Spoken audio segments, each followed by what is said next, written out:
हाँ स्टार्ट करो।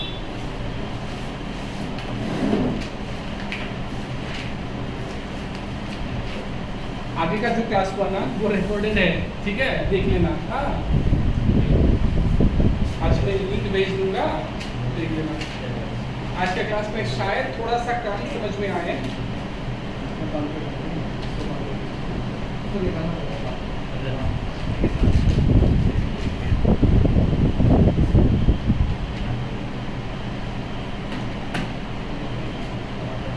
चलो शुरू करते हैं। तो लास्ट क्लास में मैंने एक क्वेश्चन दिया था 1.5 हो गया शायद सबका।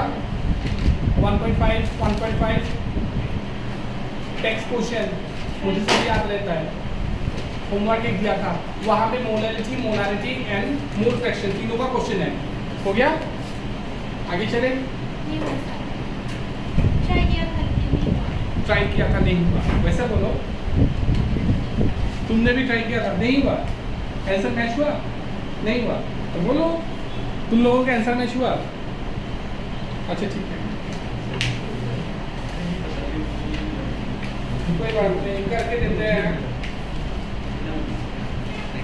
1 पॉइंट कितना था, 5 ही था ना, 1.8 था क्या, दोनों था। तो मैं एक ही करवा के देता हूँ अभी के लिए, अभी एक ही करवा देता हूँ, उसके बाद में। अच्छा ठीक है, यहाँ पे देखो क्वेश्चन एक बार देख लेते हैं। A solution of glucose in water is labelled with 10% W/W, ठीक है सर। तो यहाँ पे बोला गया है ए शुगर सोल्यूशन, एक शुगर सोल्यूशन है, शुगर सोल्यूशन है। ओके, क्वेश्चन नंबर भी लिख देता हूँ, क्वेश्चन 1.5 हमारा टेक्स्ट का, ठीक है। तो यहाँ पे बोला कि एक सोल्यूशन है जहाँ पे 10%, ओके, एक शुगर सोल्यूशन है, यहाँ पे बोला एक शुगर सोल्यूशन है जो कि 10% W/W है, ठीक है। 10% W/W है। What would be the molarity, अच्छा मोल फ्रैक्शन पूछा, मोलैरिटी पूछा, मोलैरिटी पूछा, मोल फ्रैक्शन पूछा, और क्या पूछा, मोलारिटी भी पूछा। अच्छा पहले में मैं मोल फ्रैक्शन निकाल लेता हूँ, ठीक है। Mole fraction, mole fraction, okay. तो मैं इसको सेम टू सेम ड्राइंग करके दिखाऊंगा। सपोज कि मान लो यहाँ पे एक कंटेनर है, यहाँ पे क्या है, शुगर सोल्यूशन इन वाटर बोला गया है, मतलब वाटर में शुगर डाला गया है, ठीक है। वाटर में क्या डाला गया है, शुगर डाला गया है, ओके। तो यहाँ पे वाटर है और यहाँ पे प्लस शुगर है, ठीक है। और ये जो सोल्यूशन है ये 10% W/W है। इसका मतलब क्या है, इसका मतलब सबको पता है, इसका मतलब क्या है, 10 gram of sugar is present in 100 gram of solution. इसका मीनिंग तो यही है, यहाँ तक तो कोई प्रॉब्लम नहीं है। अच्छा ठीक है, तो मोल फ्रैक्शन निकालने के लिए मुझे क्या पूछा, किसका मोल फ्रैक्शन चाहिए मुझे, find the mole fraction of each component. Okay, एक निकालने से दूसरा तो निकल ही जाएगा। चलो मोल फ्रैक्शन में एक काम करता हूँ, वाटर के ही निकाल लेता हूँ, तो मोल फ्रैक्शन ऑफ वाटर निकाल लेता हूँ, ठीक है। वाटर का मोल फ्रैक्शन निकालने के लिए मुझे ऊपर में क्या डालना पड़ेगा, number of moles of water डालना पड़ेगा, तो number of moles of water डाल देता हूँ, ठीक है। नीचे में क्या डालना पड़ेगा, टोटल नंबर ऑफ मोल्स डालना पड़ेगा, H2O plus number of moles of sugar, SUGAR, ठीक है सर। यहाँ तक कोई प्रॉब्लम नहीं है। अच्छा एक चीज मुझे बताओ कि हमारा जो वाटर है सॉल्वेंट है या सॉल्यूट है, वाटर तो सॉल्वेंट है, ठीक है, और ये क्या है, सॉल्यूट है। कोई प्रॉब्लम में से बताना, हाँ ठीक है। तो number of moles of sugar water में कैलकुलेट कर देता हूँ, number of moles of water. अच्छा वाटर्स के मोल के लिए मुझे क्या चाहिए होगा, गिवन मास ऑफ वाटर। अच्छा गिवन मास ऑफ वाटर कहीं पे दिया हुआ है क्या, नहीं दिया हुआ है, लेकिन तुम लिख सकते हो 90 ग्राम। कैसे कैसे, क्योंकि हमारा यहाँ पे सोल्यूशन दिया हुआ है, सोल्यूट का मास भी दिया हुआ है, तो सॉल्वेंट तो मिल जाएगा 90, कोई प्रॉब्लम नहीं, 90। अच्छा तुम्हारे लिए मैं बोल रहा हूँ, तुम्हें थोड़ा सा आज कम समझ में आ सकता है, तुम प्रीवियस 2 लेक्चर देख लेना, उसके बाद में तुम यहाँ पे समझ जाओगे, ठीक है। वापस तुम इसको भी देख लेना, ठीक है, रिकॉर्ड हो जाएगा जैसे कि। तो 90 डिवाइडेड बाय मैं क्या करूँगा, 18 लूँगा, number of moles of water, उसके बाद number of moles of sugar. Given mass कितना दिया गया है हमारा पास, 10 दिया गया है, और मोलर मास कितना होता है 342। केन शुगर 342 था ना, लिख के दिया था मैंने, केन शुगर, शुगर बोलने से केन शुगर, ग्लूकोज नहीं है, ग्लूकोज नहीं है, केन शुगर है, केन शुगर 342, ठीक है, केन शुगर। ग्लूकोज बोलने से ग्लूकोज बोलेगा, शुगर बोला ना, शुगर बोला, ठीक है। और यहाँ पे ग्लूकोज बोला क्या, तो मैं क्यों शुगर लिख के रखा, ग्लूकोज बोला। चलो ग्लूकोज, तो इतना टाइम से शुगर शुगर लिख रहा हो, बोल रहे हो भाई, तब से मैं शुगर शुगर लिख रहा हूँ। चलो ग्लूकोज, ठीक है सर। तो यहाँ पे कितना हो जाएगा, 180 हो जाएगा ना, 180 हो जाएगा, ठीक है सर। तो यहाँ पे मैं काटने से ये 5 आता है ना, 5 आता है। अच्छा यहाँ पे कितना आएगा 1/18, तो मैं इसको ऐसा बैठा सकता हूँ, ऊपर में बैठा सकते हो तुम 5 डिवाइडेड बाई हमारा 5 प्लस 1/18 लिख सकते हो। कैलकुलेट करो, जो आंसर आएगा सो आंसर आएगा, ठीक है। अभी इसको मैं कैलकुलेट नहीं करूंगा, ठीक है सर, समझ में आया, कोई प्रॉब्लम तो नहीं है, कैलकुलेट कर लोगे, ठीक है सर। तो अभी फिर से मुझे क्या पूछा, mole fraction of each of the component पूछा। तो मुझे पता है कि mole fraction of H2O plus mole fraction of glucose will be equal to 1, ठीक है सर। तो यहां से मुझे एक चीज मिल जाएगा कि मोल फ्रैक्शन ऑफ वाटर मिल रहा है, यहाँ पे मैं वाटर को पुट करूंगा, सपोज कि कुछ भी आया, यहाँ पे x आया, ठीक है sir, plus mole fraction of glucose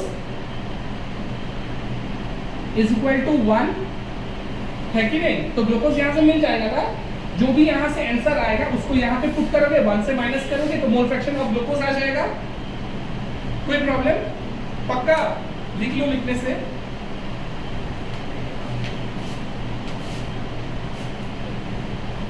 ऐसे ही किया चिराग लोग, ऐसे ही किया। तो आंसर भी बता दो, इसका मोल फ्रैक्शन कितना आता है ये भी बता दो मुझे। 0.989, पक्का। वाटर का मोल फ्रैक्शन, अच्छा,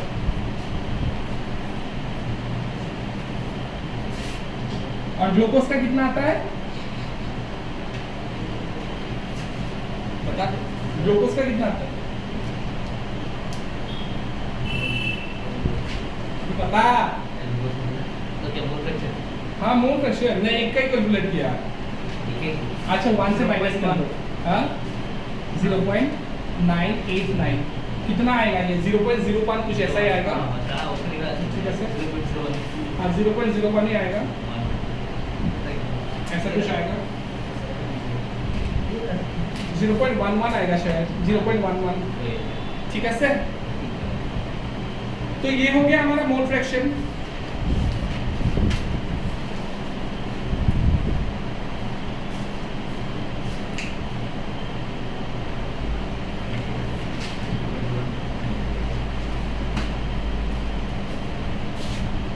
आज का भी आपको नहीं किया, दो स्टूडेंट नहीं आया आज, क्यों नहीं आया वो, कहाँ बारिश दे रहे, कहाँ बारिश दे रहे, हाँ बहुत सही, चल के इतना बारिश, तो मॉनसून आएगा तो क्या करोगे तुम लोग, क्लास ही छोड़ दोगे। थोड़ा दिन बाद तो एकदम तेज बारिश देगा, तब भी मैं क्लास कर पाऊंगा, पूछ दो, समझ में आ गया ना। अभी नेक्स्ट क्वेश्चन क्या है, इसमें ही नेक्स्ट क्वेश्चन हमें मोलैलिटी फाइंड करने बोला ना, मोलैलिटी फाइंड करने बोला। चलो मोलैलिटी करके छोड़ देता हूं मैं, मोलैलिटी कर लेना, मोलैलिटी हो जाएगा तो मोलैलिटी भी हो जाएगा। मोलैलिटी क्या होता है, number of moles of solute, नीचे में मास ऑफ क्या डालेंगे, सॉल्वेंट, किस में डालेंगे, इन केजी में डालेंगे, ठीक है सर। तो फिर से सॉल्यूट कौन था हमारा, ग्लूकोज था, Mb is equal to glucose, given mass कितना दिया गया है 10, देखा ना 10% W/W, ठीक है sir. Given mass, molar mass कितना 180, मास ऑफ सॉल्वेंट तो यहाँ पे 10 divided by 180, mass of solvent, solvent कितना दिया गया है 90 ग्राम है ना, 90 डिवाइडेड बाय कुछ करना पड़ेगा, हाँ 1000 करना पड़ेगा, ठीक है सर। तो ये करो 10 बाय 180 डिवाइडेड बाय 1000 बाय 90, ठीक है सर। इसको कैलकुलेट करो, ऐसा आ जाएगा, ठीक है सर। ये आ गया मोलारिटी। अभी मोलारिटी का लिए एक ही कंडीशन होगा, वहां पे डेंसिटी दिया हुआ है, और वैसे क्वेश्चन तो हम लोग किए भी है ना। मोलारिटी स्मॉल m, हाँ वही बेटा, molarity small m, capital M लिख के आओगे मतलब मोलारिटी समझाओगे, ठीक है सर, स्मॉल m, ठीक है।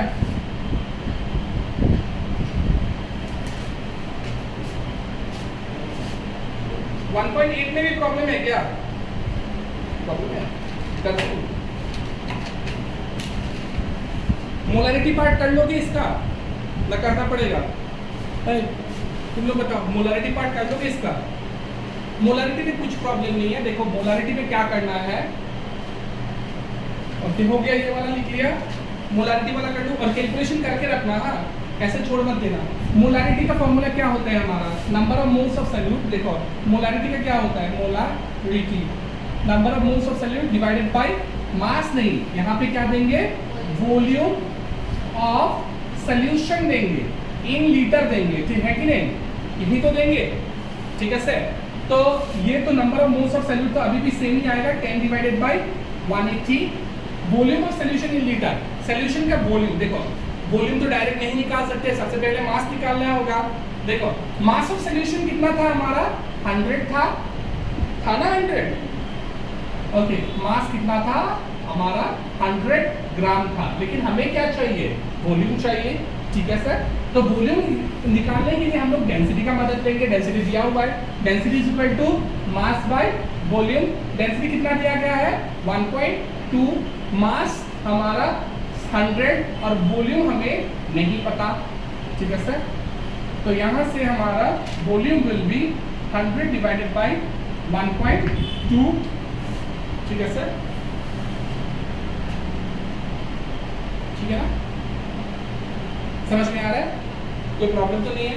अच्छा 100 डिवाइडेड बाय 1.2, ये शायद 90 का आसपास आएगा, 90 के आसपास, एक बार देख लो तो कितना आता है,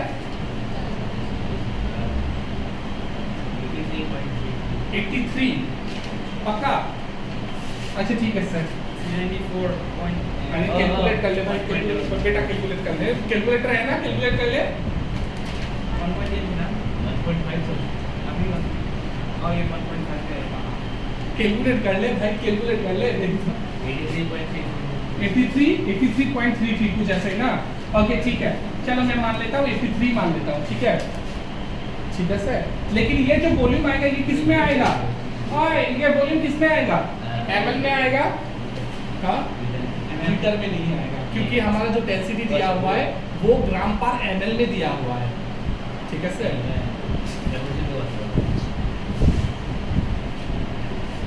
तो ये क्या हो जाएगा 83 डिवाइडेड बाय कितना दूंगा मैं 1000, 10 by 180 multiplied by 1000 by 80, calculate करो ऐसा आ जाएगा, ठीक है सर, कोई प्रॉब्लम किसी का।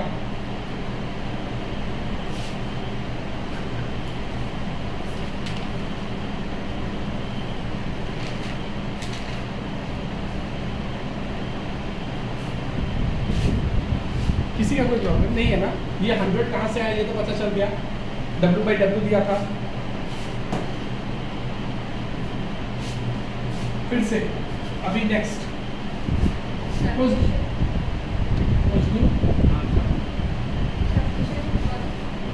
वो 1.8 भी तो सेम ही है, यहाँ पे क्या दिक्कत है तुम लोगों को, मोलारिटी निकालने बोला, डेंसिटी दे दिया, क्या दिक्कत है यहाँ पे, इंटेक्स क्वेश्चन कौन सा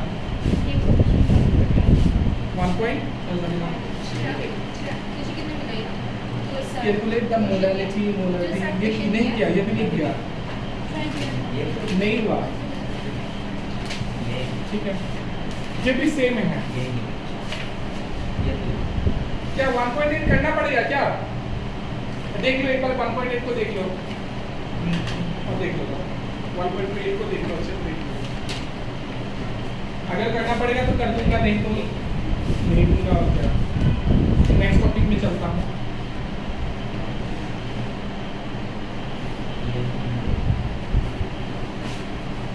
क्या लगता है हो जाएगा? थोड़ा सा टाइम दूंगा तो घर पे जाके फिर से कर सकते हो जाएगा पक्का? कौन सा क्वेश्चन तो नहीं हुआ? अलग अलग आ रहा है? कौन सा भाई दिखा, बुक में दिखा कौन सा?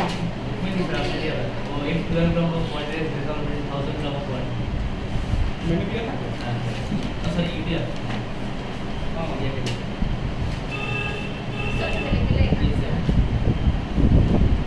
अच्छा ठीक है, क्वेश्चन बताओ मुझे।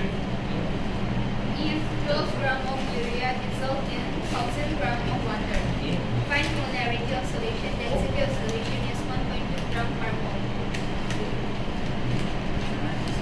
नहीं छोड़ो, मेरा क्वेश्चन के इतना वैल्यू नहीं है। मैं बुक का क्वेश्चन पहले कराता हूँ, मेरा क्वेश्चन थोड़ी आएगा। आएगा क्या? इसका एक डाउट है, वो क्लियर कर लेता हूँ पहले, ठीक है? इसका 1.5 का डाउट है, करा दूंगा, डोंट वरी। ये 1.5 दिया किसी ने?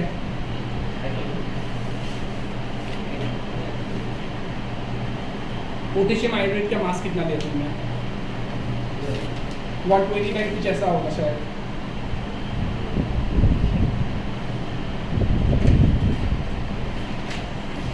कितना दिया?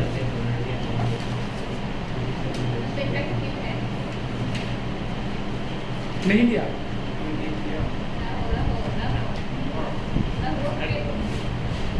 ये भी सेम क्वेश्चन है बेटा। अभी जो बोर्ड में हम लोग किए, 1.5 एकदम सिमिलर क्वेश्चन है, एकदम सिमिलर क्वेश्चन है। पोटेशियम हाइड्रेट का मास चाहिए?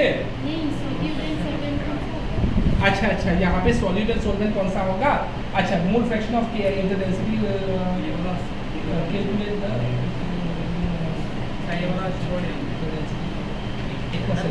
Okay, solute and solvent. अच्छा ठीक है, बता देता हूँ ये वाला, ठीक है? जब भी कभी भी तुम्हें एक्वस सॉल्यूशन दे दिया, जब भी तुम्हें एक्वस सॉल्यूशन बोल के कहीं पे बोल दिया, एक्वस मतलब क्या? एक्वस मतलब क्या? पानी, एग्जैक्टली पानी। मतलब सॉल्वेंट कौन होगा? ठीक है, सॉल्वेंट कौन होगा? एक्वस सॉल्यूशन बोले तो सॉल्वेंट कौन होगा हमेशा? ठीक है, यहाँ पे सॉल्यूट कौन है? Potassium hydrate. ठीक है सर, अब हो जाएगा ना पक्का? ठीक है सर, हो जाएगा, आगे बढ़े। यही तो प्रॉब्लम था और बिल्कुल सेम ही क्वेश्चन है। अभी जो कराया बुक को बोर्ड में बिल्कुल सेम क्वेश्चन है, तो बेकार में टाइम वेस्ट करके तो फायदा नहीं है। ठीक है, ये वाला होमवर्क ले लो, जिसने नहीं किया होमवर्क ले लो। 1.5। अच्छा ठीक है, हम लोग अभी वेपर प्रेशर पे चलते हैं। वेपर प्रेशर पे चलने का आगे भी और एक चीज दिखाते हैं।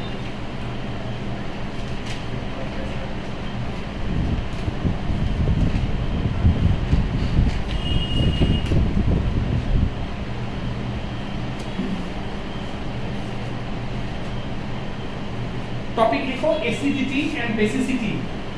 Acidity and basicity. Acidity and basicity.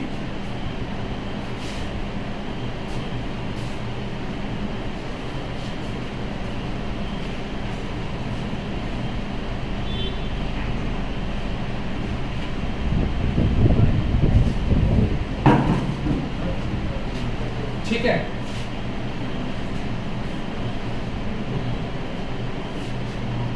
देखो एसिडिटी मतलब क्या होता है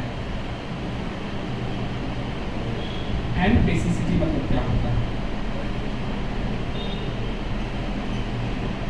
सुनो, अच्छा एक बात बताओ, सबसे पहले तो मुझे बता दो कि एसिड मतलब क्या होता है। कोई बताएगा मुझे एसिड मतलब क्या होता है?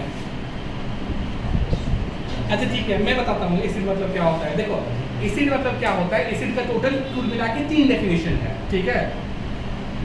सबसे पहले आया कौन, हमारा कौन आया, आर्हेनियस आया, ठीक है। आर्हेनियस बोल के एक साइंटिस्ट आया, उसने बोला कि कोई भी कंपाउंड, कोई भी चीज अगर एक्वस सोल्यूशन में H+ आयन डोनेट करता है तो उसको हम लोग क्या बोलेंगे, एसिड बोल देंगे। सपोज कि मान लो कि HCl, इसको मैंने पानी में छोड़ दिया, एक्वस सोल्यूशन में छोड़ दिया, तो ये क्या कैसे ब्रेक होगा, H+ या Cl-, कैसे ब्रेक होगा, ठीक है सर। तो H+ डोनेट कर रहा है ये, तो इसको क्या बोल देंगे हम लोग, एसिड बोल देंगे। कोई भी कंपाउंड जो एक्वस सोल्यूशन में H+ डोनेट करता है उसको हम लोग क्या बोलते हैं, एसिड बोलते हैं, ठीक है। समझ में आया? तो एक चीज फर्स्ट ईयर का रिजल्ट कैसा था, नहीं बोलोगे? कहीं पे क्लास नहीं थे रिलीजियस फर्स्ट ईयर में, सेल्फ स्टडी किए थे? अच्छा कोई बात नहीं, अभी से थोड़ा सा ध्यान दो, ठीक है। अभी से नया टॉपिक है, आगे वाला तो चला ही गया। कोई भी अगर एक्वस सोल्यूशन में H+ डोनेट करेगा तो उसको क्या बोल देंगे, एसिड बोल देंगे। HCl मतलब क्या, हाइड्रोक्लोरिक एसिड, ठीक है। H2SO4 मतलब क्या, सल्फ्यूरिक एसिड, क्योंकि ये भी H+ देगा, है कि नहीं, ये भी H+ देगा। H3PO4 ये भी H+ देगा।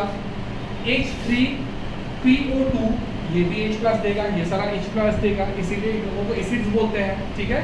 जो भी एक्वस सोल्यूशन में H+ डोनेट करेगा उसको हम लोग क्या बोलते हैं, आर्हेनियस एसिड, ठीक है सर, आर्हेनियस एसिड। अभी एसिडिटी एंड बेसिसिटी मतलब क्या होता है, एसिडिटी मतलब एसिडिटी हम लोग कैलकुलेट करते हैं बेस के लिए, एंड बेसिसिटी कैलकुलेट करते हैं हम लोग एसिड के लिए, ठीक है। एसिडिटी, अभी सपोज कि मान लो कि NaOH, इसको अगर पानी में फेंकूंगा, इसको अगर पानी में फेंकूंगा तो ये कितना OH नेगेटिव देगा, एक ही OH नेगेटिव देगा। कैसे ब्रेक होगा, इसको पानी में फेंकने से Na positive and OH negative, ऐसा ब्रेक होगा। समझ में आ रहा है, कोई प्रॉब्लम नहीं है। अच्छा ठीक है, फिर से ओके, NaOH कौन है, बेस है या एसिड है, बेस है। तो आर्हेनियस ने बोला था कोई भी कंपाउंड अगर H पॉजिटिव आयन लिबरेट करे इन एक्वस सोल्यूशन उसको हम लोग क्या बोलेंगे, एसिड बोलेंगे, एंड OH नेगेटिव अगर लिबरेट करे तो उसको क्या बोल देंगे, बेस बोल देंगे। सिंपल सी बात है, ठीक है। अभी जो हमारा एसिडिटी है, देखो सपोज कि मान लो कि ये हमारा NaOH OH नेगेटिव हमारा लिबरेट किया, ठीक है, ये लिबरेट किया, सपोज कि इसको मैंने छोड़ दिया। अच्छा एक चीज मुझे एक चीज ये भी बता दो कि एसिड प्लस बेस क्या होता है, एसिड प्लस बेस, ये रिएक्शन में हमारा क्या आ जाता है, क्या, नमक, यस एग्जाम, नमक और क्या, सॉल्ट प्लस वाटर, ठीक है, सॉल्ट प्लस वाटर। अच्छा ठीक है, देखो सपोज कि मान लो यहाँ पे मैं HCl प्लस NaOH ले लेता हूँ, ठीक है सर, तो बनेगा क्या मेरा NaCl प्लस H2 बनेगा, ठीक है सर। इतना डिटेल में पढ़ाना भी नहीं चाहिए, फिर भी मैं पढ़ा रहा हूँ, एक लाइन में बता सकते हैं। अच्छा ठीक है, देखो ये एसिड ने इसको हम लोग, ये रिएक्शन को हम लोग क्या बोलते हैं, न्यूट्रलाइजेशन रिएक्शन बोलते हैं। इसको क्या बोलेंगे हम लोग, न्यूट्रलाइजेशन रिएक्शन, यही तो नाम से पुकारेंगे ना इसको, हम लोग तो अभी तक पढ़ चुके हैं ये बात, कोई प्रॉब्लम। एसिड ने बेस को न्यूट्रल किया। अच्छा ये एसिड ने बेस को न्यूट्रल किया, बेस को न्यूट्रल करने में इसने कितना H+ खर्च किया, एक, ठीक है। बेस को न्यूट्रल करने के लिए, ये बेस को न्यूट्रल करने के लिए कितना H+ डोनेट किया, एक, इसीलिए ये एसिड का बेसिसिटी कितना है, 1। समझ में आया बात, समझ में आया बात। फिर से एक बार, इस एसिड ने ये बेस को न्यूट्रल करने में कितना H+ डोनेट किया, एक, इसीलिए इसका बेसिसिटी कितना होगा, 1, ठीक है सर। फिर से ये बेस ने ये एसिड को न्यूट्रल करने में कितना OH खर्च किया, एक, इसीलिए इसे एसिडिटी कितना हो जाएगा, 1, ठीक है सर। समझ में आया, कुछ लिखना चाहते तो लिख सकते हो, हाँ यहाँ से लिख लो, ये सब थोड़ा सा डायग्राम वगैरह लिख लो, थोड़ा समझ में आ जाएगा, ठीक है। चलो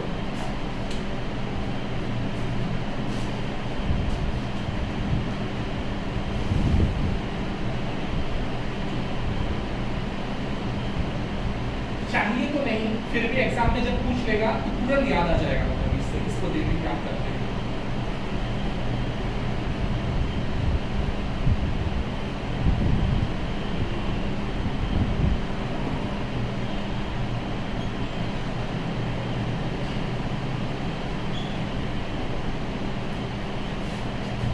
आगे चले।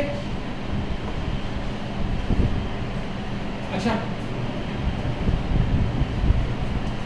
पूछ दो।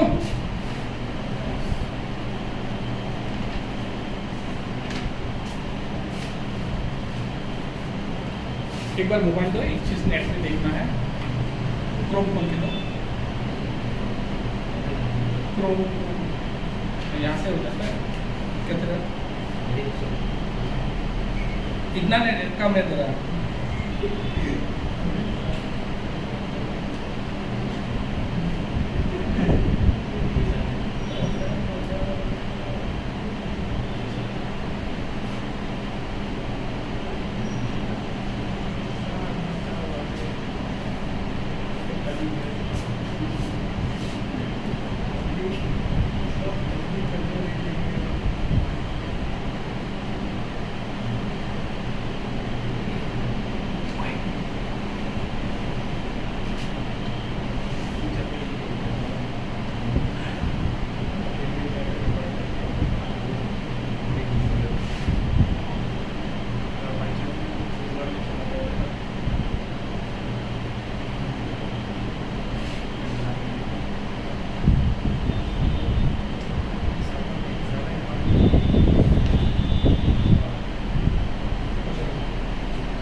अच्छा ठीक है।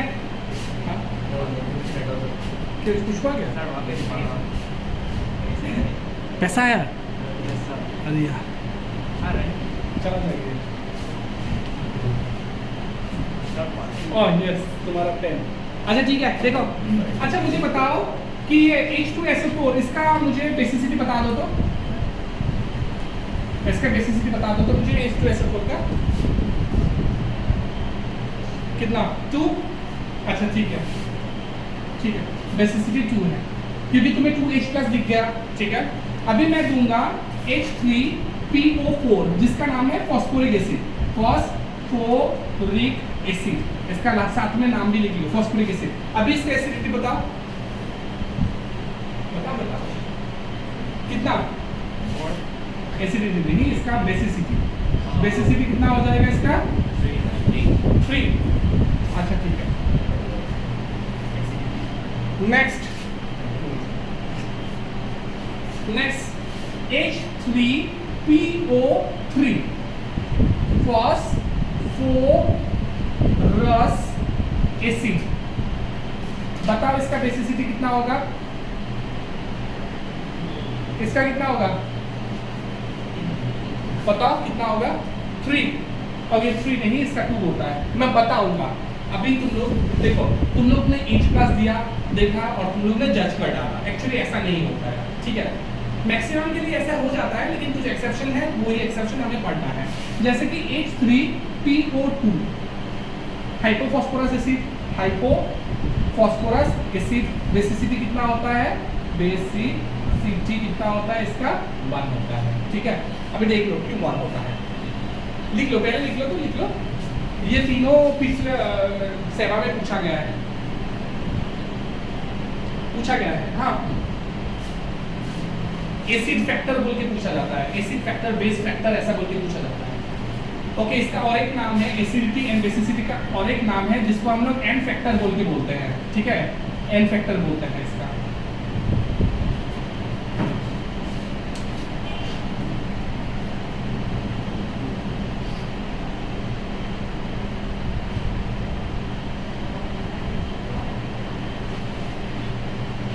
आगे चले।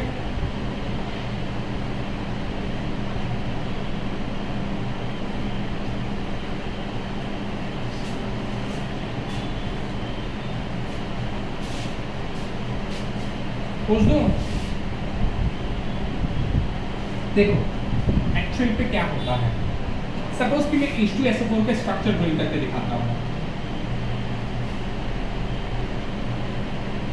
ये है H2SO4 का स्ट्रक्चर, ठीक है, ये है H2SO4 का स्ट्रक्चर, ठीक है। अच्छा ये देखो अभी OH के बीच में बॉन्ड है, इसके बीच में भी बॉन्ड है, ठीक है। देखो यहाँ पे अगर तुम्हारा सपोज कि मान लो ये वाला बॉन्ड अगर ब्रेक हो गया, ये वाला अगर बॉन्ड ब्रेक हो गया तो क्या लिबरेट होगा? OH नेगेटिव लिबरेट होगा, है कि नहीं? अगर ये वाला बॉन्ड नहीं ब्रेक होके अगर ये वाला बॉन्ड ब्रेक हुआ था, क्या लिबरेट होगा? H पॉजिटिव लिबरेट होगा। अभी ये डिसीजन कौन लेगा कि कौन सा बॉन्ड ब्रेक होगा? देखो बॉन्ड ब्रेक वो वाला होगा जहां पे इलेक्ट्रोनेगेटिविटी का डिफरेंस होगा, ठीक है। समझ में आ रहा है? नहीं समझ में आ रहा है? फिर से एक बात देखो, हम लोगों को पता है कि सबसे ज्यादा इलेक्ट्रोनेगेटिविटी किसका होता है? फ्लोरीन, फोन, उसके बाद Cl, उसके बाद Br, उसके बाद I, S, C, उसके बाद PH। ये बात समझ में आ गया? अच्छा एक चीज देखो, ऑक्सीजन एंड हाइड्रोजन के बीच में इलेक्ट्रोनेगेटिविटी डिफरेंस बहुत ज्यादा है, ठीक है। ऑक्सीजन एंड सल्फर के बीच में इलेक्ट्रोनेगेटिविटी डिफरेंस इतना ज्यादा नहीं है। बॉन्ड वो वाला ही ब्रेक होगा जहां पे इलेक्ट्रोनेगेटिविटी का डिफरेंस ज्यादा होता है, ठीक है। कौन सा ज्यादा है, इसके बीच में या इसके बीच में? बताओ। OH के बीच में तो बॉन्ड ये वाला ब्रेक होगा, ठीक है। कौन सा ब्रेक होगा? ये वाला, ठीक है। तो इसके लिए इसका बेसिसिटी कितना बोल देंगे? नहीं तो एन फैक्टर ही बोल देते हैं। एन फैक्टर कितना बोल देंगे? ठीक है, क्योंकि 2 H पॉजिटिव लिबरेट हो रहा है। फिर से H3PO4 का देख लेते हैं। देखो H3PO4, H3PO3, H3PO2, इन लोगों का स्ट्रक्चर एकदम एक साथ बनाना सिखाता हूं मैं। क्या करोगे? सबसे पहले तो बीच में फॉस्फोरस लिख दोगे सबके में। देखो कैसे बनाते हैं, अभी मत लिखना, अभी मत लिखना, एक साथ लिख ले दूंगा। लिख लिया फॉस्फोरस। अभी डबल बॉन्ड के साथ एक O को जोड़ो, ये लो जोड़ दिया मैंने, ठीक है। बाकी क्या करो, जितना हाइड्रोजन है नहीं तो जितना ऑक्सीजन है, जितना ऑक्सीजन बचा हुआ है उसको हाइड्रोजन के साथ जोड़ो, ठीक है। कितना ऑक्सीजन बचा हुआ है? 3, एक यूज कर दिया मैंने, 3 बचा हुआ है, तो 3 को क्या करोगे? 3 OH के साथ जोड़ोगे, जोड़ दिया, ठीक है सर। फिर से यहाँ पे देखते हैं, एक ऑक्सीजन यूज कर लिया, कितना ऑक्सीजन बचा हुआ है? 2, तो 2 के साथ जोड़ो OH, बाकी एक H ऐसे लगेगा क्योंकि इसके साथ जोड़ने के लिए कोई ऑक्सीजन बचा हुआ नहीं है, ठीक है। फिर से यहाँ पे कितना जोड़ोगे? एक H, ये H, समझ में आ गया ड्राइंग कैसे करना है? अभी एक बात सुनो, ये वाला हाइड्रोजन तो लिबरेट हो जाएगा, ये वाला हाइड्रोजन भी लिबरेट हो जाएगा, ये वाला भी हाइड्रोजन लिबरेट हो जाएगा। इसके लिए एन फैक्टर कितना हो जाएगा? 3, क्योंकि 3 हाइड्रोजन लिबरेट हो रहा है ना। लेकिन यहाँ पे ये वाला लिबरेट होगा, यहाँ पे लिबरेट होगा, लेकिन ये वाला लिबरेट नहीं हो पाएगा। क्यों लिबरेट नहीं हो पाएगा? बिकॉज इलेक्ट्रोनेगेटिविटी का डिफरेंस इतना ज्यादा नहीं है, ठीक है। इसीलिए इसका बेसिसिटी कितना हो जाएगा? एन फैक्टर कितना हो जाएगा? कितना हो जाएगा? 2। और इसका कितना होगा? एन फैक्टर कितना होगा? समझ में आया? बात समझ में आया? कोई प्रॉब्लम? अभी लिख लो, अभी लिख लो। स्ट्रक्चर जैसे मैंने बनाया वैसे लिख लो।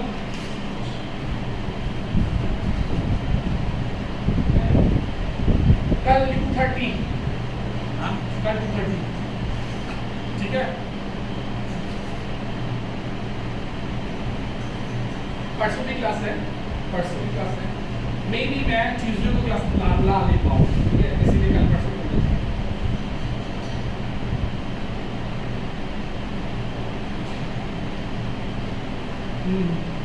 तुम्हारा नाम क्या है? सर्जरी। समझ में आया? थोड़ा सा भी आएगा, आएगा धीरे धीरे सब आएगा। थोड़ा सा पेशेंस रखो, सब समझ में आ जाएगा, ठीक है। रेसिपी में सारा रिकॉर्ड कर ही जाओ, दिखाई तो देगा ही।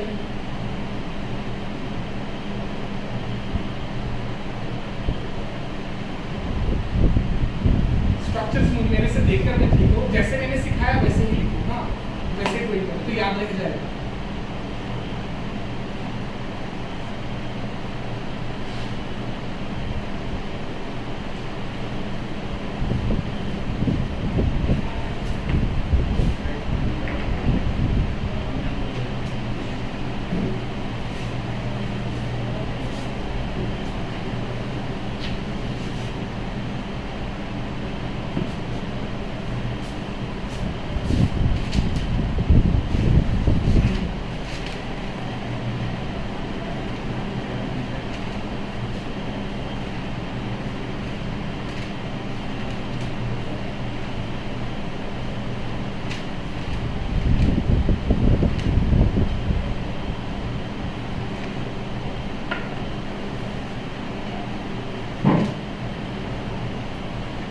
ओके, इसके बाद में देखो ये एन फैक्टर तो सीख लिए। नॉर्मेलिटी आता है, पीपीएम आता है, पीपीवी आता है, लेकिन नॉर्मेलिटी के ऊपर में क्वेश्चन नहीं आता, इसीलिए पढ़ के अभी फायदा तो है नहीं।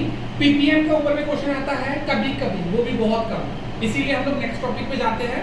पीपीवी सिखाना है, पीपीएम सिखाना है, वो नेक्स्ट क्लास में सिखा दूंगा। आज हम लोग वेपर प्रेशर पे जाते हैं, ठीक है सर? ये समझ में आ गया ना? यहाँ से क्वेश्चन आता है। नॉर्मेलिटी के ऊपर में आज तक मैंने क्वेश्चन नहीं देखा, मतलब बोर्ड पे आता है मतलब वहाँ पे आता है, कहाँ पे? एंट्रेंस पे आते हैं, लेकिन बोर्ड पे इतना ज़्यादा पूछा नहीं जाता। तो डायरेक्ट वेपर प्रेशर शुरू करते हैं। वेपर प्रेशर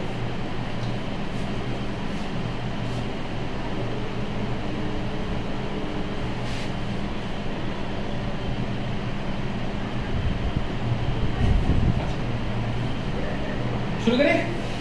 तो वेपर प्रेशर जानने के आगे में एक चीज जानते हैं, इवापोरेशन क्या होता है। क्या होता है इवापोरेशन? सबको पता है, हाँ, वही भाप में उड़ जाना। मैंने पानी फेंक दिया, वो भाप में कन्वर्ट हो जाना, उसको क्या बोलते हैं? इवापोरेशन। सपोज कि मान लो यहाँ पे एक कंटेनर है, ठीक है? कंटेनर है, यहाँ पे कुछ पानी रखा हुआ है, ठीक है? मतलब यहाँ पे सिर्फ और सिर्फ एक ही चीज है, दो भी चीज हो सकता है। सपोज कि मान लो कि पानी रखा हुआ है, यहाँ पे H2O का मॉलिक्यूल है, खूब सारा H2O का मॉलिक्यूल है, H2O का मॉलिक्यूल है। तो थोड़ा देर बाद देखोगे क्या कि H2O का मॉलिक्यूल जो पानी है थोड़ा सा कम जाएगा, क्यों? वो इवापोरेट कर जाएगा, ठीक है? मतलब इवापोरेशन ऐसे बोल सकते हो कि कन्वर्शन, मतलब लिक्विड फॉर्म से गैसेस फॉर्म में ट्रांसफॉर्म होना, उसको हम लोग क्या बोलते हैं?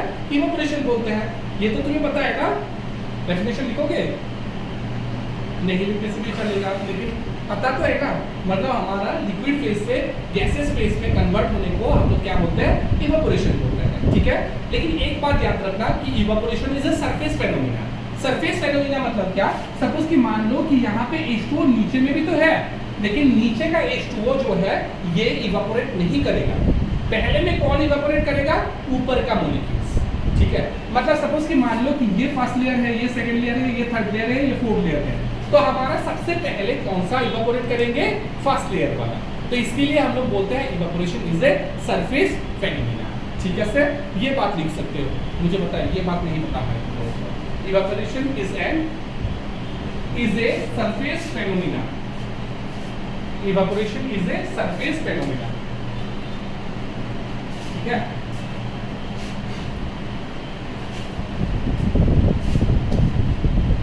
अच्छा, ये बात समझ में आ गया? अभी वेपर प्रेशर समझ में आ जाएगा। सपोज कि मान लो यही एक कंटेनर है, ठीक है? यही एक कंटेनर है। मैंने क्या किया, यहाँ पे कोई भी एक लिक्विड मैंने रख दिया, ठीक है? यहाँ पे मैंने एक लिक्विड रख दिया, तो लिक्विड रखने के साथ सपोज कि मान लो कि थोड़ा देर के लिए मैं बता देता हूँ कि यहाँ पे मैंने आग जला दिया। नहीं जलाने से भी चलता है, लेकिन मैंने आग जला दिया, मतलब समझने में इजी होगा तुम लोगों को। तो आग जला दिया तो क्या होगा? ये इवापोरेट करना शुरू कर देगा, है कि नहीं? इवापोरेट करना शुरू कर देगा। अच्छा, अगर तुम टेम्परेचर बढ़ाते हो तो इवापोरेशन जल्दी रेट में होता है, वो भी तुम्हें पता है कि नहीं? है ना? प्रैक्टिकली भी देखे हैं हम लोग कि अगर तुम आग चला देते हो, नीचे में टेम्परेचर अगर बढ़ाते हो तो इवापोरेशन जल्दी हो जाएगा, ठीक है? ये इवापोरेट करना शुरू कर दिया, ठीक है? फर्स्ट केस 1 लेते हैं कि ये इवापोरेट करना शुरू कर दिया, और ये क्या हुआ? जो हमारा सरफेस में जो मॉलिक्यूल था वो हमारा लिक्विड फेज से वेपर फेज में कन्वर्ट होके चला गया, निकल गया, ठीक है? अभी मान लो कि ये कंटेनर को मैंने क्लोज कर दिया, ठीक है? फर्स्ट केस में मैंने क्या किया था? क्लोज नहीं रखा था। फर्स्ट केस में जितना भी लिक्विड गैसेस फेज में ट्रांसफॉर्म हुआ वो सारा एस्केप करके चला गया, ठीक है? उसको हम लोग बोलेंगे सिंपल इवापोरेशन। लेकिन अभी केस में क्या किया मैंने? कंटेनर को ढक दिया। क्या ये वेपर में कन्वर्ट तो होगा? क्या ये एस्केप कर पाएगा? नहीं कर पाएगा। कभी प्रेशर कुकर को तुम लोग ने खोल के देखा होगा कि ऊपर में पानी जमा हुआ होता है कि नहीं? तो ये वाला गैस सारा यहाँ पे पहुंचेगा। जब देखेगा कि मैं निकल नहीं सकता तो ये गैस वापस क्या करेगा? लिक्विड फेज में कन्वर्ट हो जाएगा, ठीक है? अच्छा, लिख के देता हूँ। सपोज कि पहले में हमारा लिक्विड था, ये हुआ हमारा गैसियस फेज में कन्वर्ट हुआ, तो इस प्रोसेस को हम लोग क्या बोलते हैं? इवापोरेशन बोलते हैं ना। फिर से ये जो लिक्विड है सॉरी, ये जो गैस है एस्केप नहीं कर पाया, ये एस्केप ना करने की वजह से ये वापस क्या करेगा, लिक्विड फेज में कन्वर्ट हो जाएगा। ठीक है, इसको हम लोग बोलते हैं कंडेंसेशन। कंडेंसेशन, ये बात समझ में आया? कोई प्रॉब्लम? गैस गया, कन्वर्ट मतलब एस्केप नहीं कर पाया, वापस लिक्विड में कन्वर्ट हुआ, उसको प्रोसेस को क्या बोलेंगे हम लोग, कंडेंसेशन। ठीक है, अभी देखो, सपोज कि मान लो कि यहाँ से ये बात को वेपर प्रेशर हम लोग बचपन में गलत ही पढ़ते हैं, कुछ भी। देखो, सपोज कि ये मान लो ये वेपर ये कन्वर्ट होके ऊपर गया, ये कन्वर्ट नहीं हो पाया, मतलब यहाँ पे जाके ये गैसेस फेज में एस्केप नहीं कर पाया, ये लिक्विड फेज में कन्वर्ट हो गया।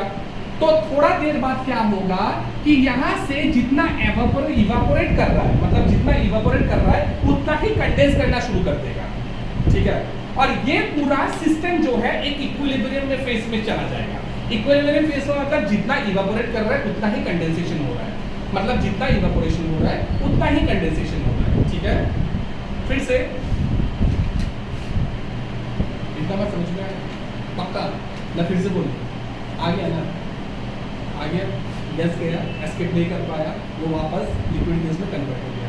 ये प्रोसेस के द्वारा यहाँ पे इस सिस्टम में एक इक्विलिब्रियम जनरेट हो जाएगा। ठीक है, अभी ये गैसेस मॉलिक्यूल, ये जो गैसेस मॉलिक्यूल है, ये जो गैसेस मॉलिक्यूल है, ये जो जा रहा था, ये लिक्विड मॉलिक्यूल में, लिक्विड में मतलब ये वाला भी लिक्विड, ऊपर वाला भी लिक्विड, ऐसा पकड़ लो, ऊपर वाला लिक्विड भी पकड़ लो, ऊपर पे थोड़ा सा लिक्विड जमा हुआ, ये गैस जो है, ये गैस लिक्विड मॉलिक्यूल पे जितना प्रेशर एक्सर्ट करेगा उसको हम लोग बोलते हैं वेपर प्रेशर। थोड़ा सा कंफ्यूजिंग है, फिर से बताता हूँ। गैस गया, ठीक है, गैस गया, एस्केप नहीं कर पाया, ठीक है, वापस लिक्विड में कन्वर्ट हो गया। ठीक है, और गैस गया, वो भी कन्वर्ट नहीं हो पाया, मतलब एस्केप नहीं कर पाया, तो वो क्या हुआ, वो भी लिक्विड में कन्वर्ट हो गया। ठीक है, तो ये प्रोसेस में एक इक्विलिब्रियम जनरेट होगा यहाँ पे। ठीक है, यही प्रोसेस में एक इक्विलिब्रियम जनरेट होगा, मतलब जितना गैस जा रहा है उतना ही लिक्विड, लिक्विड से गैस जितना बन रहा है, गैस से लिक्विड उतना ही बन रहा है। ठीक है, अभी ये जो गैस मॉलिक्यूल, अंदर का गैस मॉलिक्यूल लिक्विड मॉलिक्यूल में जितना प्रेशर एक्सर्ट करेगा इन इक्विलिब्रियम कंडीशन, उसको हम लोग बोलते हैं वेपर प्रेशर। वो जो गैस मॉलिक्यूल इक्विलिब्रियम स्टेट पे, gas molecule in equilibrium state liquid molecules पे जितना प्रेशर एक्सर्ट करेगा उसको हम लोग बोलते हैं वेपर प्रेशर। ठीक है सर, समझ में आया? तो लिखने से और ज्यादा समझ में आएगा। लिखो, the pressure exerted by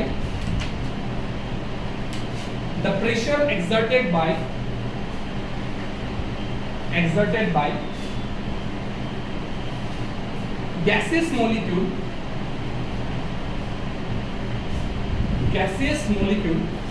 on the surface of liquid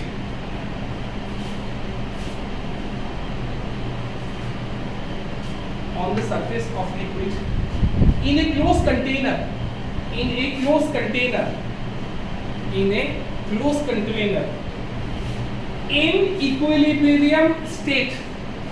equilibrium state ठीक है sir, is called vapour pressure. दो कंडीशन है, इस पर वेपर प्रेशर। दो कंडीशन है, एक क्या होना पड़ेगा, कंटेनर क्लोज होना पड़ेगा, दूसरा क्या होना पड़ेगा, इक्विलिब्रियम पे पहुंचना पड़ेगा। ठीक है, इक्विलिब्रियम पे वो जो गैसेस मॉलिक्यूल लिक्विड में जो प्रेशर एक्सर्ट करेगा उसको हम लोग क्या बोलते हैं, वेपर प्रेशर बोलते हैं। ठीक है सर, क्लियर है ना? अच्छा,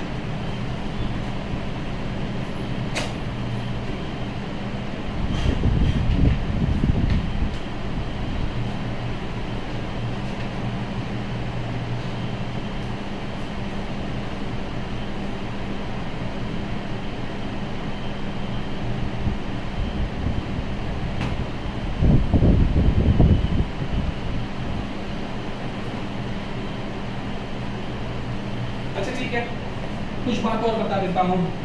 देखो, कुछ सिंबल के बारे में बता देता हूँ। सपोज कि मान लो कि यहाँ पे एक प्योर लिक्विड ए है, प्योर लिक्विड मतलब एक सॉल्वेंट है, प्योर लिक्विड। ठीक है, तो इसका वेपर प्रेशर को डिनोट करने में हम लोग क्या करेंगे, P0A लिखेंगे। ठीक है, P0A मतलब vapour pressure of pure liquid A. ठीक है सर, समझ में आया? सपोज कि मान लो ए के पास 7 बी भी है, ठीक है, तब इसका वेपर प्रेशर सपोज कि मान लो कि ए का वेपर प्रेशर चाहिए, तो हम लोग क्या लिखेंगे, पी ए, मतलब इसको बोलते हैं पार्शियल प्रेशर ऑफ ए। दोनों कुछ ना कुछ प्रेशर एक्सर्ट करेगा, तो ए पार्शियली कितना एक्सर्ट करता है, फिर से लिख देता हूं, पी नॉट ए मतलब vapour pressure of pure liquid A, ठीक है सर। पी ए मतलब partial pressure of A, partial pressure of A, ठीक है सर। पी बी मतलब क्या हो जाएगा, पार्शियल प्रेशर ऑफ बी, ठीक है सर। पार्शियल प्रेशर मतलब पी नॉट क्यों लगाते हैं, नॉट मतलब प्योर स्टेट, और कोई नहीं है, नॉट और कोई नहीं है, ठीक है, ये बात लिख लो, ये बात लिख लो। P not A, P not B, ये सब क्या मतलब क्या है, थोड़ा देर बाद इसके साथ ही डील करेंगे।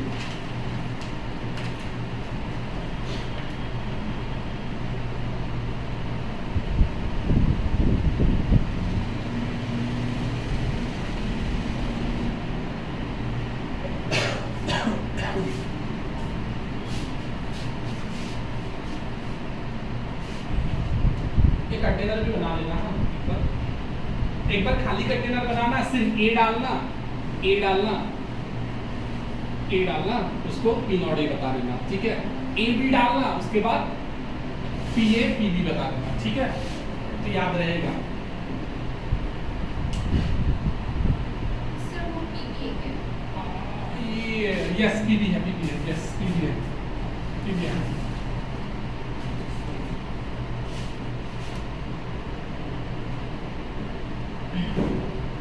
ये 2 दिन में ज्यादा कुछ गर्मी नहीं हो गया।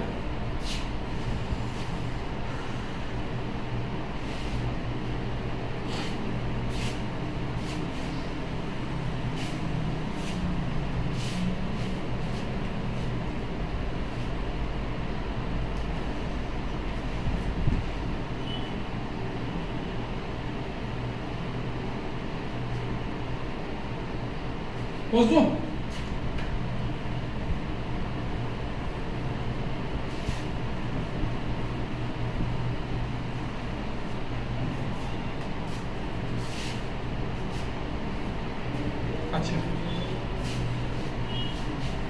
अच्छा एक चीज मुझे बताओ तो, सपोज कि मान लो कि कोई भी एक चीज है वॉलेटाइल है,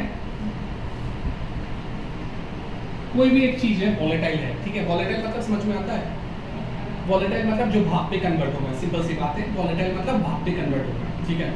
और दूसरा चीज है नॉन वॉलेटाइल है।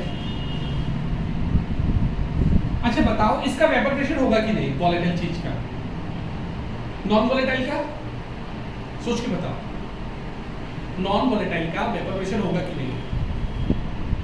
चलो एक नहीं, चिराग बता, नहीं होगा, क्यों नहीं होगा, रिकॉर्ड नहीं बनेगा, क्यों नहीं पता, सोच के बता भाई, सोच के बता। नॉन वॉलेटाइल मतलब जो भाप पे कन्वर्ट नहीं होगा, बता बता बता, हाँ क्या नहीं होगा, वेपर प्रेशर होगा कि नहीं। अच्छा सिंपल सी बात है, ये भाप पे कन्वर्ट नहीं होगा, ये वेपर में ही कन्वर्ट नहीं होगा, तो वेपर प्रेशर कहां से एक्सर्ट करेगा बे, है कि नहीं। ये भाप में कन्वर्ट, वेपर में ही कन्वर्ट नहीं होगा, तो वेपर प्रेशर काहे का, समझ में आ रहा है।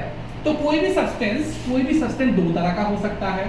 सब्सटेंस मतलब, अभी सब्सटेंस मतलब सॉल्यूट ही समझ लो, ठीक है, सॉल्यूट, चलो सॉल्यूट नहीं तो सॉल्वेंट भी समझ सकते हो, कुछ भी, सॉलिड या फिर सॉल्वेंट दो तरह का हो सकता है।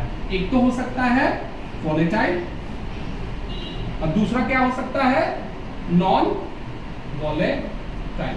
ये बात समझ में आया, ठीक है।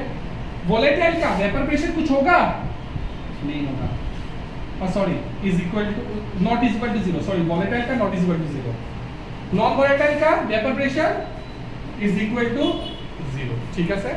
वॉलेटाइल में अगर एग्जांपल देना है तो तुम क्या एग्जांपल दोगे, सब लोग एक एक एग्जांपल दो तो, चलो चिराग एग्जांपल, पानी, चलो लौरी ने पानी दिया, बता चिराग बता, एक एग्जांपल दे, क्या क्या क्या नहीं पता, कोल क्या, कोल कोयला, कोयला को तुझे भाप में उड़ते देखा क्या कभी, वोलेटाइल में पूछा मैंने, कोयला का पूछने लगा बे। बता, तू बता। H2 बोल दे, सेफ साइड ना की। अरे कुछ भी बोल दे ना, इथानॉल मिथानॉल कुछ भी बोल दो, वोडका बोल दे, दारू बोल दे, ठीक है कि नहीं? तो कुछ भी बोल दे, CH3OH मिथानॉल, C2H5OH, ये सारा कैसे हो जाएगा? वोलेटाइल हो जाएगा, ठीक है? वोलेटाइल को याद नहीं रखना है, बाकी लोग वोलेटाइल ही होगा, नॉन वोलेटाइल को याद रखना है। नॉन वोलेटाइल में कौन कौन आता है? एक तो आता है यूरिया, एक तो आता है ग्लूकोज, और तीसरा आता है हमारा केन शुगर। केन शुगर, इन तीनों को याद रखना है, ठीक है? ये तीनों कहाँ में आएगा? नॉन वोलेटाइल में, मतलब इन लोगों का वेपर प्रेशर 0 होगा, ठीक है सर?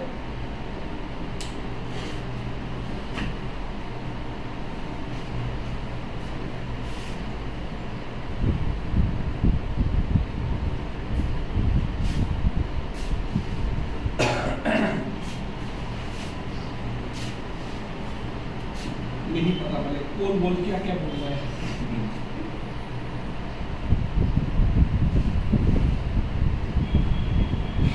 पोज लो, चलो लिख लो, चेक लो।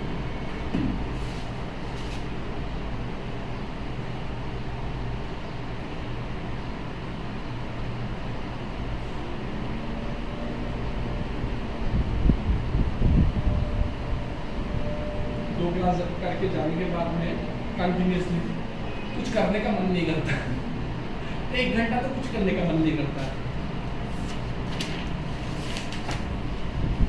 समझ में आ गया ना? वोलेटाइल नॉन वोलेटाइल समझ में आ गया ना?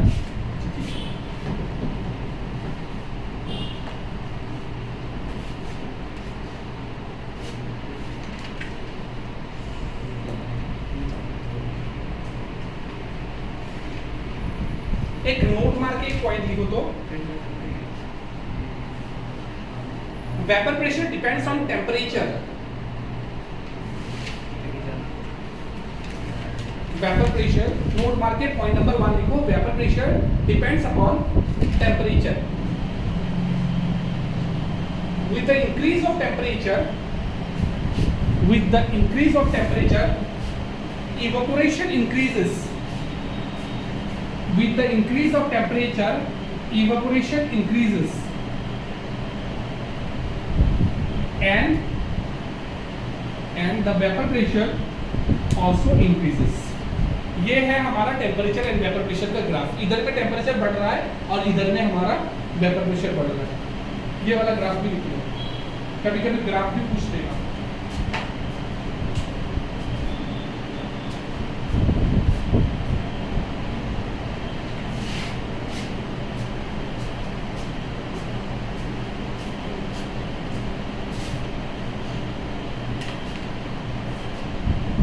ठीक है सर? नेक्स्ट नोट मार के लिखो, vapour pressure does not depend upon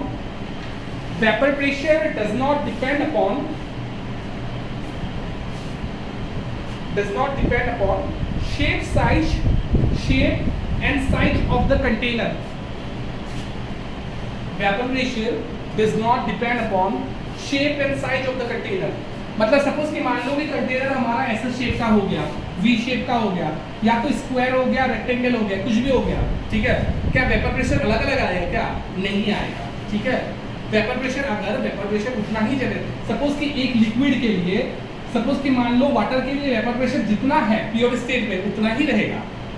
अगर तुम कंटेनर का शेप चेंज कर देते हो तो तुम्हारा वेपर प्रेशर अलग अलग नहीं आने वाला, ठीक है?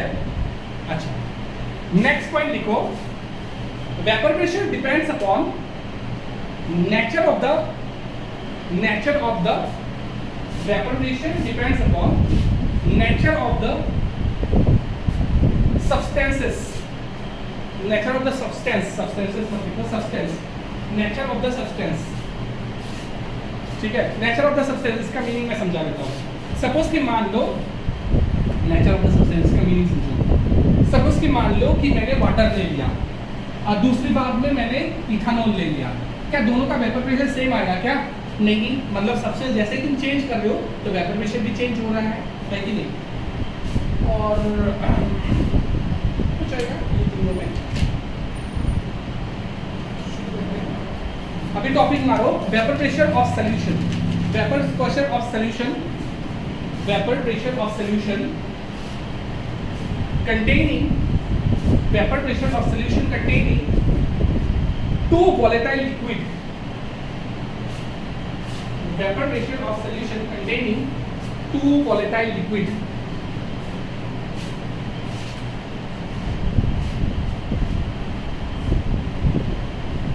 ऐसा लगता है ना बहुत टाइम क्लास कर लिया, जब रिकॉर्ड देखता हूँ ना तो देखता हूँ पिछला क्लास कितना टाइम का था पता है, 57 मिनट्स का था सिर्फ। ऐसा लगता है कि करने का टाइम पे लगता है कि बहुत टाइम कर लिया, लेकिन अभी कितना टाइम लग रहा है तुम लोगों को?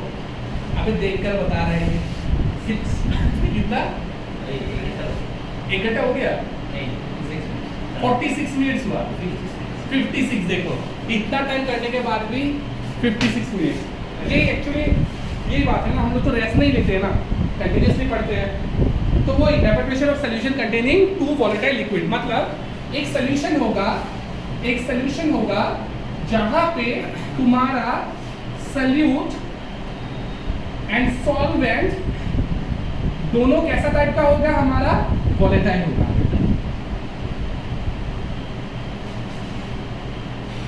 तो ऐसा सॉल्यूशन के बारे में हम लोग अभी पढ़ेंगे, ठीक है? समझ में आ रहा है? तुमको थोड़ा बहुत समझ में आ रहा है?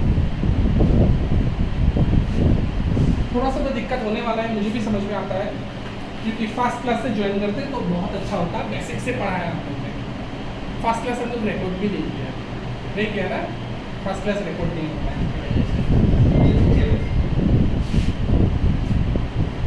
अच्छा ठीक है सर, सुनो इसका मतलब सुनो। सपोज कि मान लो कि एक कंटेनर है, एक कंटेनर ए, दूसरा मैंने एक कंटेनर ले लिया बी, इसमें एक सॉल्वेंट रखा हुआ है, इसमें एक सॉल्वेंट रखा हुआ है, सॉल्वेंट है ए। दूसरा मैंने कंटेनर लिया, इसमें सॉल्वेंट एक रखा हुआ है बी, ठीक है? दोनों को मैंने मिक्स कर दिया, मिक्स करने के बाद ए प्लस बी बन गया, ठीक है? अच्छा एक बात बताओ, यहाँ पे वेपर प्रेशर ऑफ ए को कैसे डिनोट करेंगे? पी नॉट ए करके डिनोट करेंगे, है कि नहीं? इसको यहाँ पे कैसे डिनोट करेंगे? पी नॉट बी करके डिनोट करेंगे। यहाँ पे वेपर प्रेशर ऑफ ए को कैसे डिनोट करेंगे? पी ए करके डिनोट करेंगे। वेपर प्रेशर ऑफ बी को कैसे डिनोट करेंगे? पी बी को डिनोट करेंगे, है कि नहीं? अच्छा ये बात समझ में आया ना? ये कंटेनर एक बार बना लो, उसके बाद हम लोग एक लॉ लिखते हैं, राउल्स लॉ, जो कि बहुत ही फेमस है।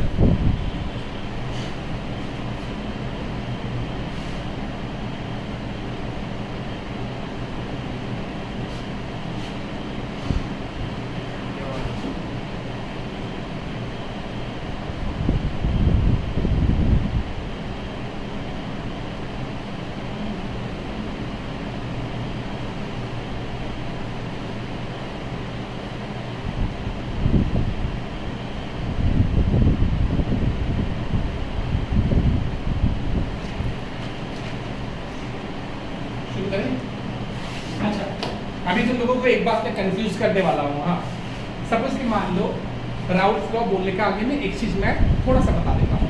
सपोज कि मान लो ये 1 लीटर का है, ये हमारा 2 लीटर का है, बोलो ये सोल्यूशन कितना लीटर का होगा? 3 लीटर। सारा लोग मानते हो 3 लीटर है, 3 लीटर है, सब लोग मानते हो। अगर ये 3 लीटर हो गया ना, इसको हम लोग आइडियल सोल्यूशन बोलेंगे। हमेशा जरूरी नहीं कि ये 3 लीटर ही हो, ठीक है? हमेशा ये जरूरी नहीं कि ये 3 लीटर है हो, ये हो सकता है कि 3.5 लीटर हो जाए, ठीक है? अभी इस बात को समझाओ। सपोज कि मान लो लॉन्गरी और चिराग एक साथ बैठे हो, ठीक है? तुम दोनों मॉलिक्यूल एक साथ बैठे हो, ठीक है? अभी तुम लोगों के बीच में डिस्टेंस कितना है? इतना है, ठीक है? इतना है। मान लो कि 2 सेंटीमीटर है, ठीक है? अभी लॉन्गरी और तुम्हारा सैचुली, लॉन्गरी और संजीवनी कितना डिस्टेंस पे बैठा है? इतना डिस्टेंस पे बैठा है, ठीक है? इसके बीच में डिस्टेंस कितना होगा? मान लो कि 5 सेंटीमीटर है कि नहीं?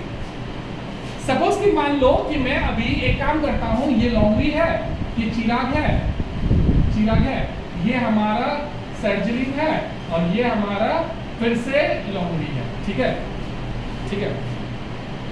तुम दोनों जब मिक्स हो रहे हो तो स्पेस कम ऑक्युपाई कर रहे हो, उसको तो वॉल्यूम बोलते हैं ना। वॉल्यूम मतलब क्या? स्पेस ऑक्युपाइड है कि नहीं? मतलब तुम लोग 2 सेंटीमीटर ऑक्युपाई कर रहे हो, साथ पास में हो। जैसे तुम्हारे इसके साथ बैठा दिया, तुम्हारा डिस्टेंस बढ़ गया, मतलब तुम वॉल्यूम ज्यादा ऑक्युपाई करोगे, है कि नहीं? ज्यादा ऑक्युपाई करोगे ना, तो अभी तुम लोगों का वॉल्यूम भी बढ़ जाएगा ना, वॉल्यूम भी बढ़ जाएगा। इस वजह से हमारा कभी-कभी वॉल्यूम भी बढ़ जाता है। अगर वॉल्यूम बढ़ गया या तो वॉल्यूम घट गया, वैसा सोल्यूशन को हम लोग नॉन आइडियल सोल्यूशन बोलेंगे। पढ़ेंगे थोड़ा देर बाद, पढ़ेंगे उसके बारे में पढ़ेंगे। लेकिन अगर वॉल्यूम सेम रहा, सपोज कि मान लो कि तुम लोगों का डिस्टेंस अगर जितना था, तुम लोगों दोनों का डिस्टेंस भी सेम हो गया, 2 सेंटीमीटर ही हो गया, तो ऐसा सोल्यूशन को क्या बोलेंगे हम लोग? आइडियल सोल्यूशन बोलेंगे। ठीक है, समझ में आया? अभी लिखो Raoult's law, Raoult's law, RAULT', Raoult's law. कभी ऐसा सोचा नहीं था ना, हो सकता है, लेकिन ऐसा भी हो सकता है। अभी प्रैक्टिकली समझ में आ गया। मॉलिक्यूल्स के बीच में अगर अट्रैक्शन ज्यादा है तो क्या हो जाएगा? वो पास में आ जाएगा, तो क्या हो जाएगा? वॉल्यूम कम ऑक्युपाई करेगा। ठीक है, तो तुम 3 लीटर एक्सपेक्ट कर रहे थे, तुम्हारा 2.5 लीटर में कंप्लीट। ठीक है, अगर उन लोगों के बीच में फोर्स ऑफ अट्रैक्शन ज्यादा नहीं है तो दूर दूर में रहेगा, वॉल्यूम ज्यादा ऑक्युपाई करेगा। समझ में आ रहा है? तो वो मैं पढ़ेंगे, वो लोग पढ़ेंगे। अभी राउल्ट को लिखा, राउल्ट का डेफिनेशन आगे लिख लो। In a solution, the partial vapor pressure of each component, in a solution, the partial vapor pressure of each component is directly proportional to mole fraction of that component.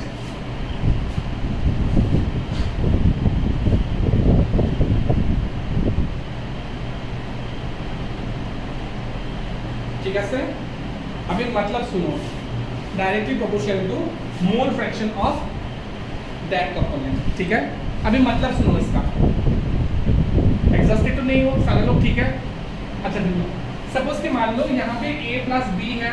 ठीक है, 2 चीज है, A का मोल है, मान लो कि A का मोल है 1 मोल है, B का मोल है 2 मोल्स है। ठीक है, तो A का फ्रैक्शन कितना होगा? 1/3 होगा फ्रैक्शन। B का फ्रैक्शन कितना होगा? 2/3 होगा फ्रैक्शन।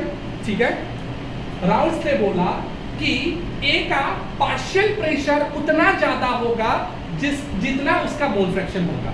इसका मतलब मैं प्रैक्टिकली समझाता हूँ। इस क्लास में अभी तुम लोग 2 लड़के हो, 3 लड़की हो। ठीक है, अगर तुम लोगों को बोलता हूँ, मैं तुम लोगों को बोलता हूँ जाके वो दरवाजा को धक्का मारो। ठीक है, तो दरवाजे को धक्का मारने के लिए तुम लोग अगर 2 लड़के हो, दो लड़का को मैंने भेजा। ठीक है, तो जितना तुम लोगों का फ्रैक्शन में ज्यादा होंगे तुम लोग, मतलब 2/3 हो, तो तुम लोग कम धक्का मार पाओगे। लड़की लोग 3, अभी तुम लोग सोच रहे हो मैं तो लड़का हूँ, ज्यादा धक्का मार दूंगा, ऐसा नहीं, इक्वल एनर्जी है, समझ लो। तो ऐसा 3 लड़की बैठे हो तो तुम लोगों का फ्रैक्शन 3/5 हो गया, है कि नहीं? 3/5 होने से ज्यादा फ्रैक्शन में तुम लोग ज्यादा हो, इसीलिए धक्का ज्यादा मार पाओगे।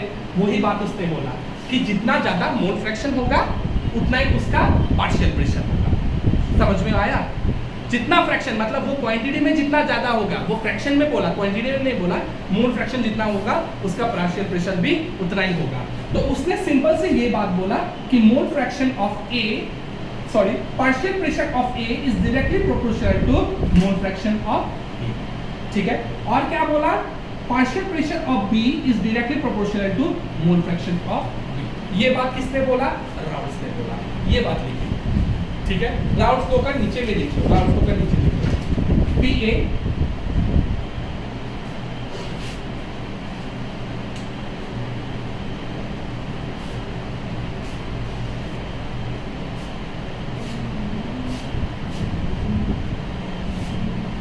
तुम लोग वीडियो देखते हो कि नहीं?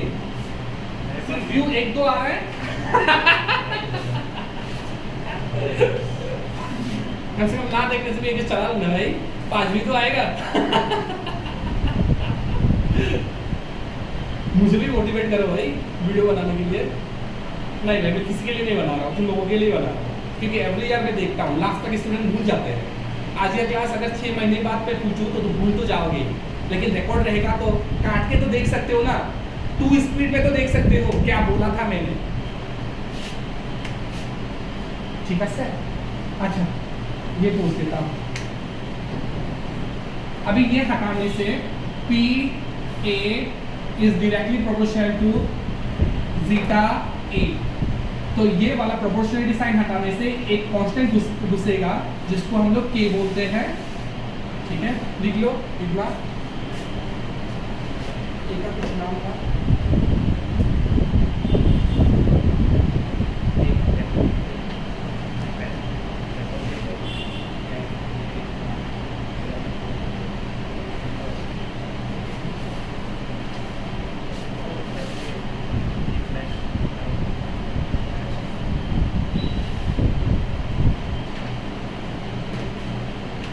एक अच्छा जगह में छोड़ता हूँ। हाँ फिर से P A is equal to K A, उसके बाद पी बी क्या हो जाएगा, P B is equal to K zeta B. ठीक है सर, इतना लिख लो। प्रोपोर्शनलिटी साइन हटाया, बस मैंने प्रोपोर्शनलिटी साइन हटाया, एक कांस्टेंट डाला। ठीक है अच्छा फाइनल फार्मूला भी मैं नेक्स्ट क्लास में प्रूव करूंगा, लेकिन अभी के लिए लिख लो कि P A is equal to P not A zeta A, final formula ये आता है। ठीक है उसके बाद P B is equal to P not B zeta B, ये फाइनल फॉर्मूला आता है। ठीक है सर, ये फाइनल फॉर्मूला आता है। कैसे आता है नेक्स्ट क्लास में, लेकिन एक छोटा सा क्वेश्चन कर लोगे क्या,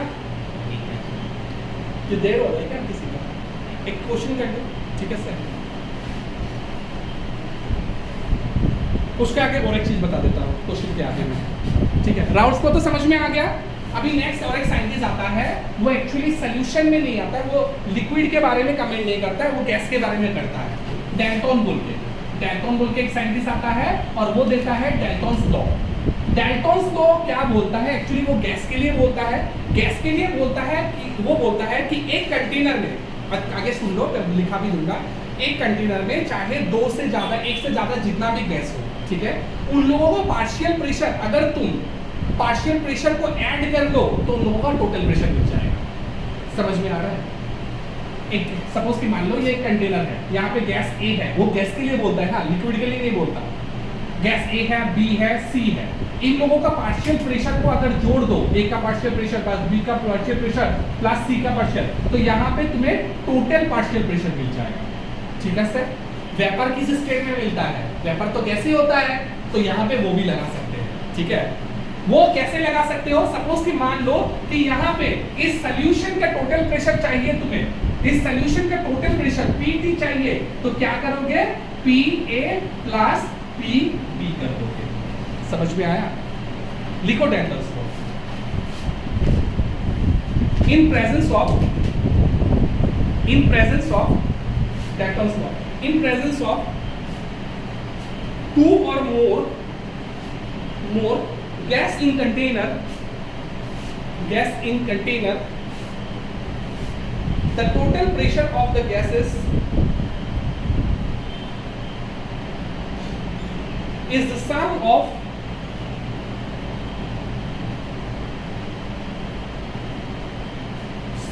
partial pressure of each of the gases,